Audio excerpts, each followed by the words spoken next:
Oke, kali ini kita bakal bahas soal tentang statistik di mana dituangkan dalam bentuk cerita gitu ya, yang lebih kompleks. Kalau kita lihat nilai rata-rata ujian mata kuliahnya, katanya si Fuji ini adalah 89 gitu ya. Jadi kalau kita punya X1 sampai Xn itu rata-ratanya 89. Nah, berapa kali dia ujian? N kali, berarti 89 kali N, 89N. Ditambah nih satu, nilainya nambah satu, yaitu di UAS gitu ya, UAS. Nah, dia ikut UAS, nilainya 97, rata-ratanya jadi 90. Berarti X1 ditambah hingga Xn, kemudian ditambah lagi dengan 97 nilai UASnya, itu akan sama dengan 90 gitu ya, dikali dengan N plus 1. Karena dia yang ikut ujiannya N kali tadi, terus ketambahan UAS 1 kali jadi N plus 1. Nah, kan kita udah tahu N X1 sama sampai Xn itu berapa? 89N. Berarti kita punya 89N plus 97 sama dengan 90N plus 90. Berarti saya punya 97 kurang 90 jadinya 7. 90 kurang 89 itu 1, jadi 1N.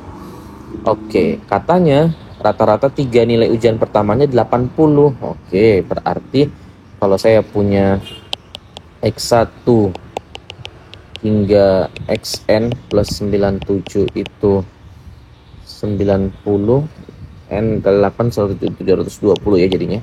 Itu sama dengan 720. Katanya X1 sampai X3 nya 80 tuh rata-ratanya. Berarti kita bisa bilang 80 kali 3 itu dari X1 sampai X3. Kemudian X4 sampai X7 ya, tambah 97 itu sama dengan 720. Berarti X4 sampai X7 itu sama dengan ini 240 ya. 240 berarti 720 kurang 240 480. 480 kurang 97 berapa tuh? 10 kurang 73, 17 kurang 98, 3383. Oke. Sekarang pertanyaannya, mungkinkah gitu ya, apakah Fuji pernah memperoleh nilai di bawah 90 pada 5 ujian terakhir? Artinya X4 sampai X8 gitu. X8-nya ya 97 sudah pasti gitu ya. Jadi X4 sampai X7 mungkin nggak di bawah 90 nilainya. Ya kalau misalnya itu kita asumsikan aja, coba aja kita bilang mungkin gitu ya. Kita boleh ya dia dapat ada yang di bawah 90. Misalnya kita X4-nya kita pilih 89 biar mentok gitu ya. Ditambah hingga X7 ini kemudian 383. Berarti X5 tambah X6 tambah X7 itu 383 kurang 89. 13 kurang 94, 17 kurang 8 itu 89 ya. Jadi 294. Nah, kalau kita bagi nih 294 bagi 3 ini tuh 9, 27, 24, 8. Nah, 98. Artinya ini 98, ini 98, ini 98. Jadi kalau nilainya tiga-tiganya ini 98, dia bisa jadi dapat 89 di ujian keempat. Nah, jadi bisa jadi dia dapat 89. Nah, pertanyaannya iya atau mungkin? Nah, kalau iya berarti pasti dapat 8. Ada yang di bawah 90, kalau mungkin berarti bisa jadi ada yang nggak ada tuh. Nggak ada yang bisa jadi ada yang 8 ada di bawah 90, bisa jadi 90 ke atas semua. Nah, caranya gimana taunya kalau seperti itu? Nah, tinggal oper aja satu nilainya ke sini. Jadi ini jadi 97, ini naik 1 jadi 90.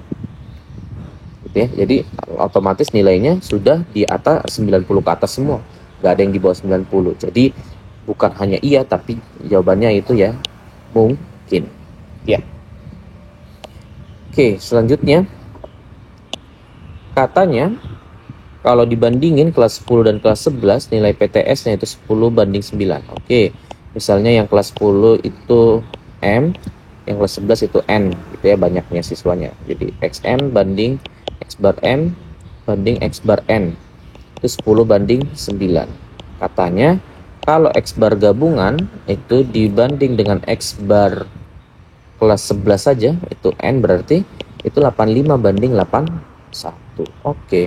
Sementara kita tahu kalau gabungan itu jadinya apa sih kalau gabungan itu? Kita coba X gabungan, X bar gabungan banding X bar N.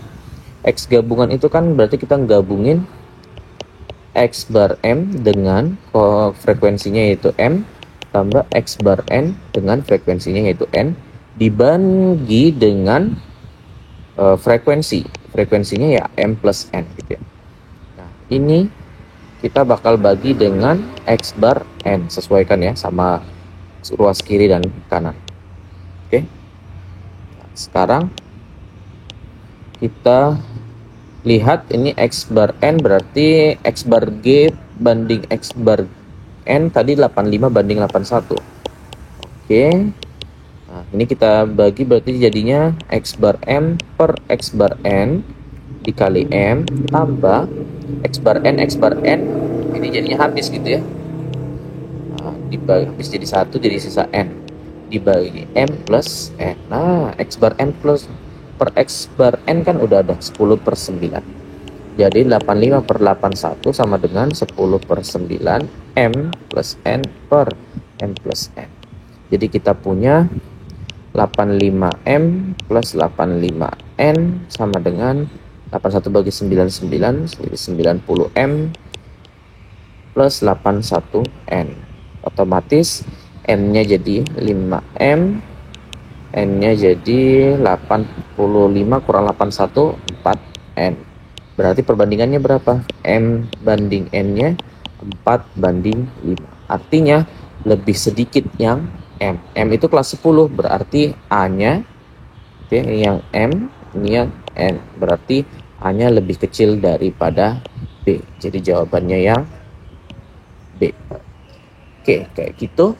Nah, bagi kamu nih yang pengen latihan soal-soal tapi berbentuknya udah tryout nih, tapi tryoutnya nggak mau yang full gitu ya, mungkin karena sibuk, ada banyak banget tugas-tugas lain, banyak persiapan ujian lainnya sehingga nggak ada waktu buat tryout yang full banget dan udah capek banget gitu ya.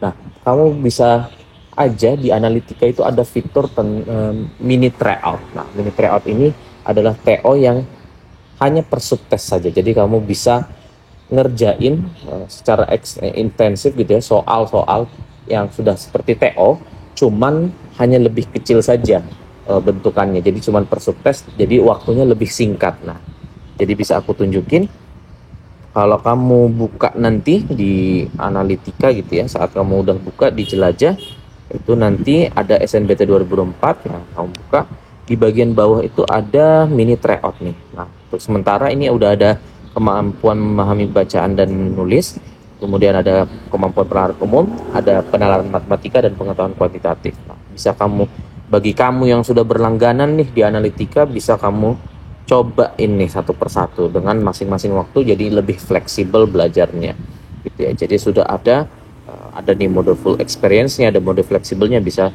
kamu atur sendiri sesuai kemampuan dan kelowongan waktu kalian kayak gitu ya. Oke, mungkin gitu aja. See you next.